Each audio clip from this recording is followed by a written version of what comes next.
Hello. I hope you're doing well, and I'm glad you found this video.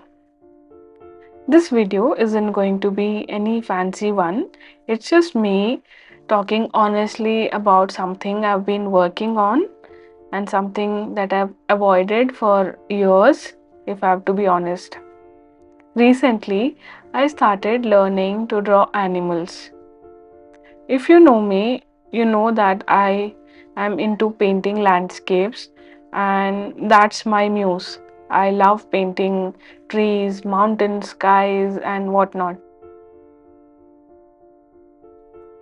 So I've started learning to draw animals, and even saying that out loud feels a little strange to me because for the longest time I had this limiting belief that I can't draw animals. I used to tell myself I am not talented enough.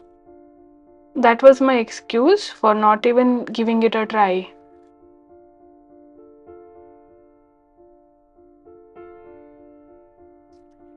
I have always loved art and I've been painting landscapes for over 7 years now. Skies, trees, light and shadows, mountains, forest. I feel comfortable there. I know how watercolor behaves in that space, and because I was good at landscapes, I stayed there. I told myself I am a landscape artist. And after a point, that label stopped being just description, it became my identity. I used to feel so nervous whenever a painting required me to include an animal or a human figure or even a simple silhouette of an animal. I would either simplify it till it disappeared or I would avoid taking such commissions. And each time I did that, it reinforced the story in my head that I can't draw animals. I was like, see, you're not meant to do this, so leave it to talented people. This is not my forte, I'm not going to take this up. You know what's funny? The belief that I couldn't draw animals didn't come from a big failure. It came from tiny little moments over the years. A failed attempt here, a bad sketch there, a well meaning comment that stayed with me longer than it should have. All these little things added up, and without realizing, I made a quiet decision that this is not my thing and I'm not going to go there. So that's how your little negative things adds up and becomes your whole story. But deep down, there was always a part of me that wanted to try. And to be able to look at the reference picture of a fox or a bird or maybe even a lion and feel excited about it and not intimidated. And recently, I asked myself, what would happen if I let myself try again? What if I simply do it for myself, not for any external validation or anything? I made a small promise to myself that I'll draw one small animal at a time. No announcements or big declarations on social media. For over a couple of days, I tried drawing animals without any pressure, but just to explore. And oh my goodness, the first few days were terrible. I was so bad at it. I couldn't figure out how to simplify things or how to go about it. It was very tough for me.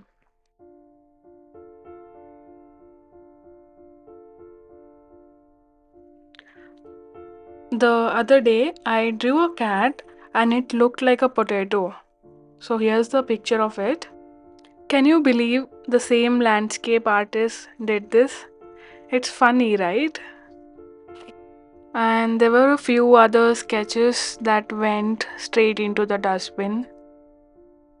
So I did a lot of bad sketches, and for a moment, that old voice creeped in, saying, "You can't draw animals, so stop trying." But something in me was different this time. Instead of stopping, I stayed. I redid it. I looked at shapes, simplifying forms, tried again, and slowly, very slowly, something shifted. So, the initial stages of drawing and failing I've not recorded, but here are a few progress video clips that I'm sharing. You can see how I'm struggling to simplify and make something out of it.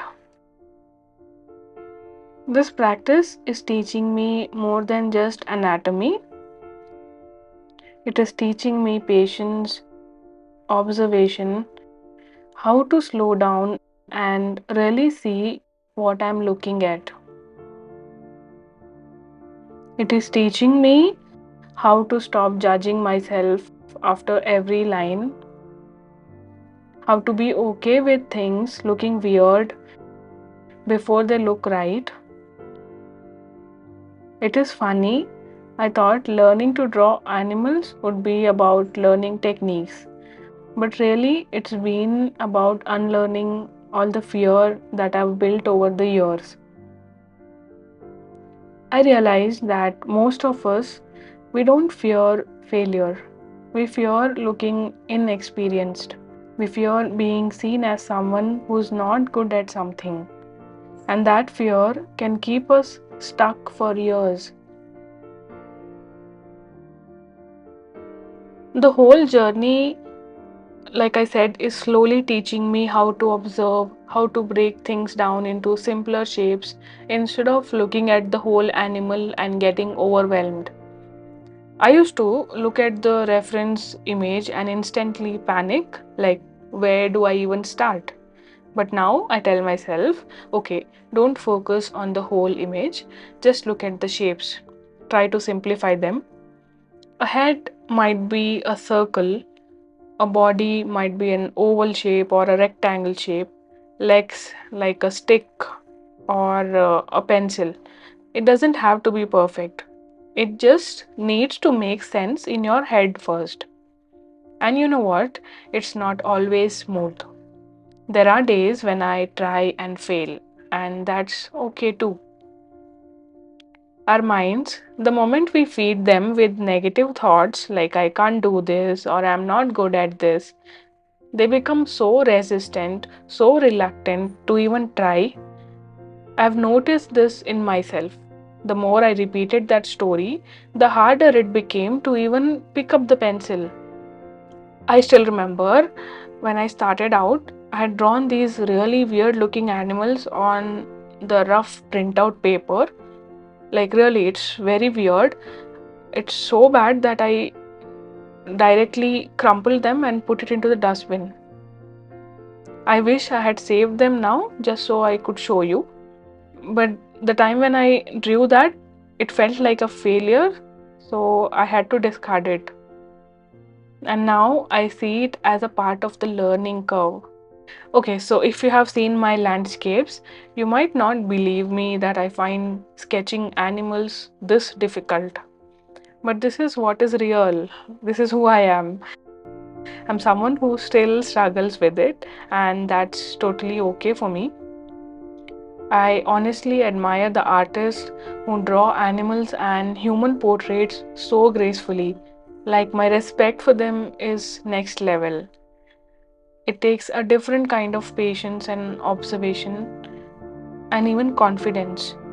And I'm starting to understand what that takes. If you're watching this and there's something you have been avoiding, not because you hate it, but because you have convinced yourself that you are not made for it, you are not skilled or talented, I just want to tell you, maybe you're wrong, maybe that belief isn't true. That is just a story that you have been telling yourself. You don't have to suddenly become amazing at it. You don't have to show the world anything. But what if you just gave yourself 15 to 30 minutes today to give it a try, to try and maybe fail? It's fine. What if you allowed yourself to be a beginner, not just once, but again and again, with curiosity and kindness? That's what I'm trying to do, and it's been scary, but also freeing at the same time. I'm going to keep learning. Some days I'll draw something decent, some days I'll probably draw another potato cat, but I'll keep going, not for results, not for perfection, but because I want to expand the story I've been telling myself. I want to believe that I can try new things. I want to believe that I can try new things and not fall apart if I'm not good at them. And if you're on a similar journey, whatever your version of drawing animal is, I'm fully cheering you on. You don't need to be an expert. Sometimes we wait until we feel confident to start something new, but in my experience, the confidence doesn't come before, it comes after. After we have tried, after we have failed and survived, after we have laughed at ourselves and still shown up the next day. So, if you are learning something new or thinking about it, I want you to know you're not alone in this mess. I'm right here in it too, trying, wobbling, learning.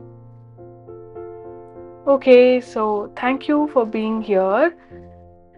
Thank you for giving your time, your attention, and for sticking around through the messier parts of this journey.